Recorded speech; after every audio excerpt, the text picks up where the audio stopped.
ಸಮಸಂಖ್ಯಾತರ ಜಮೀಯತುಲ್ ಉಲಮಾ ಇದರ ಕೇಂದ್ರ ಮುಷಾವರ ಸದಸ್ಯರೂ ಆದ ಶೇಖುನ ಮಿತ್ತಬೈಲ್ ಅಬ್ದುಲ್ ಜಬ್ಬಾರ್ ಉಸ್ತಾದ್ ಅವರನ್ನು ಕೂಡ ನಾನು ಈ ವೇದಿಕೆಗೆ ಸ್ವಾಗತಿಸುತ್ತಾ ಅಲ್ಲಾಹನವರಿಗೂ ಆಫಿಯತಿನೊಂದಿಗೆ ದೀರ್ಘಾಯುಷ್ಯ ನೀಡಲಿ ಎಂದು ನಾನು ಪ್ರಾರ್ಥಿಸ್ತಾ ಇದ್ದೇನೆ.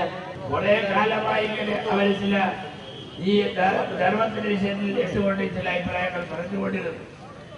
വാസ്തവത്തിൽ ഖുർആൻ അല്ലാഹു പറയുന്നത് സൂറ 2 പറയുന്നത് പള്ളിയിൽ പ്രാർത്ഥനയെ തടയുന്നതിനേക്കാൾ ഏറ്റവും വലിയ അക്രമി വാലിമില്ല എന്നാണ്. പള്ളിന്റെ പ്രാർത്ഥന തടഞ്ഞവരാണ് ഏറ്റവും വലിയ വാലിം എന്നല്ലാണ്ട് പള്ളിയിൽ പോകുന്നവരല്ല വാല് ഹറാം ചെയ്യുന്നത്. ഇത് മനസ്സിലാക്കണം.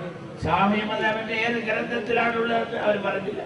ചില മുസ്ലിയാക്കന്മാരോട് ഞങ്ങൾ ചോദിച്ചിരുന്നു, മതപണ്ഡിതന്മാരോട് ഖാദിമാരോട് ഞങ്ങൾ ചോദിച്ചു, ഖാദിന്റെ പേരെന്താണ് പറയാത്തത്? ആ മുസ്ലിങ്ങളുടെ പേരെല്ലാം മറച്ചു വെച്ച് ഒളിപ്പിച്ചു വെച്ച് സ്വന്തമായിട്ട് ഇവര് തന്നെയാണ് തീരുമാനം കൊടുത്തത്.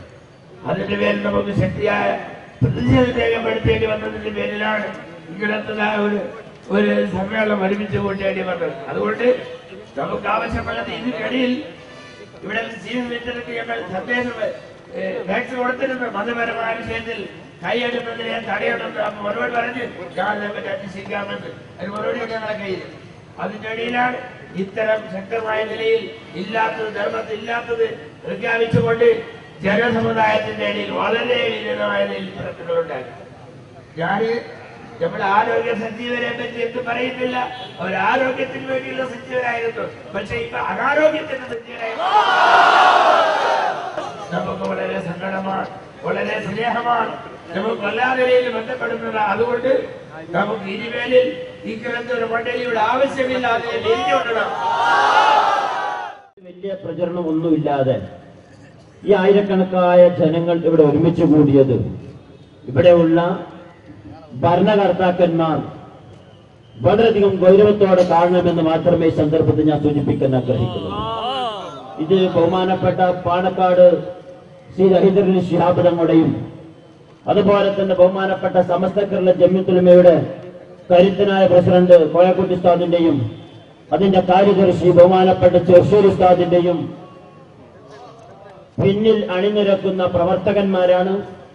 ഈ പ്രവർത്തകന്മാർ ചത്ത കുതിരയാണ് എന്ന് നിങ്ങൾ മനസ്സിലാക്കി പോകരുത്. ഇത് ഉറങ്ങിക്കിടക്കുന്ന സിംഹമാണ്. ഇതിനെ വിളിച്ചുണർത്തിയാൽ എത്ര വലിയ പ്രത്യാഘാതം സംഭവിച്ചാലും അതിന്റെ ഉത്തരവാദപ്പെട്ട ഇവിടുത്തെ ഭരണകർത്താക്കന്മാരായിരിക്കുമെന്ന് സൂചിപ്പിക്കാൻ ഞാൻ ആഗ്രഹിക്കുകയാണ്. ഇവിടെ വഖഫ് ബോർഡ് മറ്റൊക്കെ പരിശുദ്ധ ദീനുൽ ഇസ്ലാമിനെ സംരക്ഷിക്കുവാനും അതിന്റെ നിലനിൽപ്പിനുമാണ് ന്യൂനപക്ഷ സമുദായത്തിന് ഇവിടെ വഖഫ് ബോർഡ് അതിന്റെ സംരക്ഷണം കൊടുത്തിട്ടുള്ളതെങ്കിൽ ന്യൂനപക്ഷ സമുദായത്തിനെയും സുന്നത്ത് ജമാഅത്തിനെയും നശിപ്പിക്കുന്ന രൂപത്തിലുള്ള ഒരു വഖഫ് ബോർഡാണ് ദക്ഷിണ കർണാടകയിൽ പ്രവർത്തിക്കുന്നതെങ്കിൽ ആ വഖഫ് ബോർഡിനെയും അത് ഭരിക്കുന്നവരെയും നിലക്ക് നിർത്തേണ്ട ബാധ്യത ബഹുമാനപ്പെട്ട സമസ്ത കേരള ജമിയത്തുൽ ഉലമ ആഗ്രഹിക്കുകയാണ്. നമ്മൾക്കറിയാം അവിടെ ജുമ ശരിയാവുന്നുണ്ടോ ശരിയാവൂലേ, ഹറാമാണോ ഹലാലാണോ എന്ന് പറയേണ്ട ഉത്തരവാദിത്വം കിതാബോധി പിടിച്ച ಉತ್ತರವಾದപ്പെട്ട ಸಮಸ್ತ ಕಲ್ಯಾಣ ಪಂಡಿತന്മാർക്കാണ്. ಈಗ ಪವಿತ್ರ ಶುಕ್ರವಾರದ ಖುತ್ಬಾವನ್ನೇ ನಿಲ್ಲಿಸುವ ಆದೇಶ ಮಾಡಿರುತ್ತದೆ.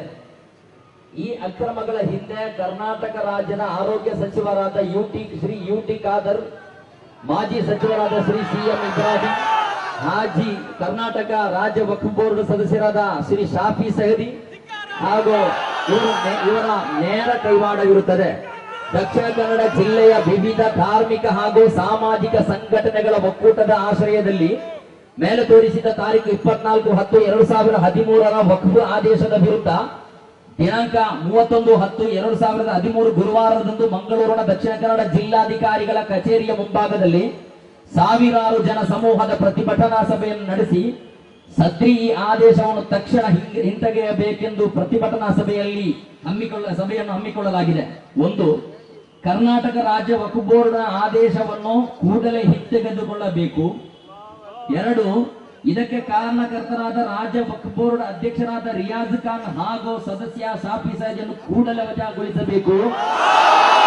ವಿವಿಧ ಪ್ರದೇಶದ ಮಸೀದಿ ಮತ್ತು ಮದ್ರಸಾಗಳ ಆಡಳಿತಕ್ಕೆ ಸಂಬಂಧಿಸಿದ ವಿಚಾರಗಳಲ್ಲಿ ಆಯಾಯ ಪ್ರದೇಶದ ಜಮಾಅತ್ ಬಾಂಧವರು ಮತ್ತು ಮಸೀದಿ ಮದ್ರಸಗಳ ಆಡಳಿತ ಸಮಿತಿಯವರಿಂದಲೇ ಆಡಳಿತ ಸಮಿತಿಯವರೇ ನಿರ್ಣಯಗಳನ್ನು ಕೈಗೊಳ್ಳಬೇಕು ಹೊರತು ರಾಜಕೀಯ ವ್ಯಕ್ತಿಗಳು ತಮ್ಮ ರಾಜಕೀಯ ಪ್ರಭಾವ ಬೀರಬಾರದು ಮತ್ತು ಸರ್ಕಾರ ಸಂವಿಧಾನಾತ್ಮಕವಾಗಿ ಕ್ರಮ ಕೈಗೊಳ್ಳಬೇಕು. ಕರ್ನಾಟಕ ರಾಜ್ಯ ವಕ್ಫ್ ಬೋರ್ಡ್ ಮಂಡಳಿ ಮೊನ್ನೆ ನಡೆದಂತ ಉಳ್ಳಾಲದಲ್ಲಿ ಮೇಲಂಗಡಿ ಜುಮ್ಮಾ ಮಸೀದಿಯ ನಮಾಜ್ ಹರಾಮ್ ಅಂತ ಫತ್ವಾ ಕೊಟ್ಟುವ ವಿರುದ್ಧವಾಗಿ ನಾವು ಈ ಒಂದು ಪ್ರತಿಭಟನೆ ಹಮ್ಮಿಕೊಂಡಿದ್ದೇವೆ. ಈ ಫತ್ವಾ ಕೊಡುವುದನ್ನು ಯಾವ ರಾಜಕೀಯ ವ್ಯಕ್ತಿಗಳಲ್ಲ, ಯಾವ ಅಧಿಕಾರಿ ವರ್ಗದವರಿಗಲ್ಲ, ಯಾವ ಒಬ್ಬ ಶ್ರೀಮಂತರಿಗೂ ಕೂಡ ಅಲ್ಲ. ಯಾವುದು ಸರಿ ಯಾವುದು ತಪ್ಪಂತ ಹೇಳುವುದನ್ನು ನಾವು ಕೈಕೊಂಡಂತ ಕಾಜಿಗಳಿದ್ದಾರೆ. ದಕ್ಷಿಣ ಕನ್ನಡ ಜಿಲ್ಲಾ ಕಾಜಿ ಆಗಿರುವಂತ ಡಾಕ್ಟರ್ ಅಹಮದ್ ಮುಸ್ಲಿಯರ್ ಅವರು,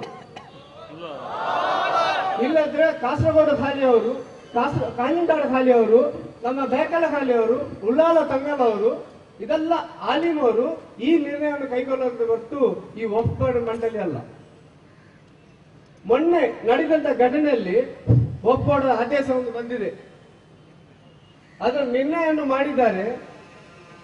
ಆ ಮೀಟಿಂಗ್ ಅಲ್ಲಿ ಕೂತ್ಕೊಂಡು ಮಾಡಿದಂತ ನಿರ್ಣಯ ಏನು ನಮ್ಮ ಹಾಜಿಯವರಲ್ಲಿ ಏನು ಹುತುಬ ಮಾಡಿದಾರೋ ಅದು ಸಂಪೂರ್ಣವಾಗಿ ಅದು ಹರಾಮ್ ಆಗಿರ್ತದೆ ಅಂತ ಹೇಳುವುದನ್ನು ಯಾರು ಹೇಳಿದ್ದಾರೆ, ಅಲ್ಲಿ ಮೀಟಿಂಗ್ ಅಲ್ಲಿ ಯಾರು ಇದ್ದಾರೆ.